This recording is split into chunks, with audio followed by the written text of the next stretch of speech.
Member for Saanich North and Islands. Street sweeps continue across the province. This ongoing displacement of unhoused members of our communities is often dehumanizing, violent. In far too many parts of British Columbia, we've seen people displaced, dispossessed of their belongings, and left with nowhere safe to go. BC spent millions on the police enforcement of shelter bans, yet continues to make woefully inadequate investments in dignified and safe housing. And this is one of the wealthiest jurisdictions in the world. Honourable Speaker, through you to the Premier, when will your government make the investments needed to end homelessness once and for all through dignified, safe housing that meet people's needs? Minister of Housing. Thank you, Honourable Speaker. I want to thank the member for the question. We on this side of the House agree fully that everyone deserves to have a roof over their head. Everyone deserves to have a safe place that they call home. Honourable Speaker, what worries me, and I think what worries the member across the way, is too often people see the problem as homeless people themselves, when the problem actually is the lack of housing available in our communities. Honourable Speaker, we have made the largest investment in affordable housing in BC's history. Just to put it in context,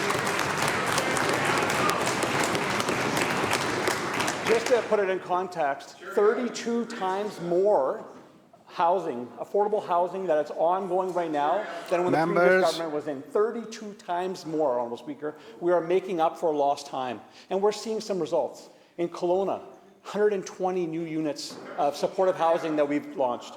And the mayor has informed me, and the members from Kelowna will know, that they're seeing success.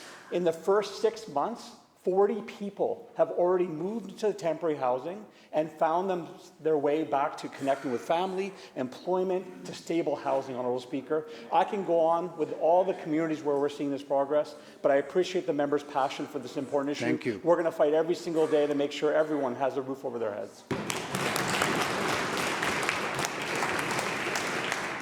Member Supplemental. It's clear that the existing housing and sheltering options are not meeting people's needs. There's lots more to do. Each MLA in this House sees it daily. Emergency shelters are often unable to remain open consistently. Only rarely is there dedicated space for people to store their belongings. We must not forget that people experiencing homelessness are members of our community too. They deserve safe housing just as much as you and I. Through you, Honourable Speaker, to the Minister of Housing, how are you consulting people with lived experience to ensure all housing and shelter solutions meet their needs? Minister. Thank you, Honourable Speaker, and I agree with the member that people with lived experience need to be at the table. And we engage with people who've lived experience on a daily, Honourable Speaker. We engage with them all the time. And I want to highlight to the member another community. Prince George had a real challenging issue with Moxon Flats and an encampment there. Honourable Speaker, working with local government, Honourable Speaker. Oh, the Leader of the Opposition has some comments on this. This is good news. He used to represent part of the community. Members, he should know. Members, get up and ask your question. Let's focus on the question and answer, please. Thank you, Honourable Speaker.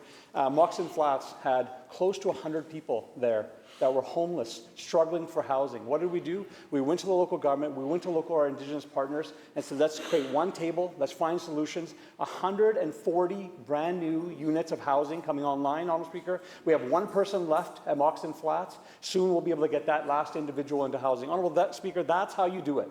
You work with communities, you make some tough decisions, and I appreciate what the member is saying. We need to make sure that people who have lived experience are in the centre of our conversation, and I can assure the member that they are on this side of the House.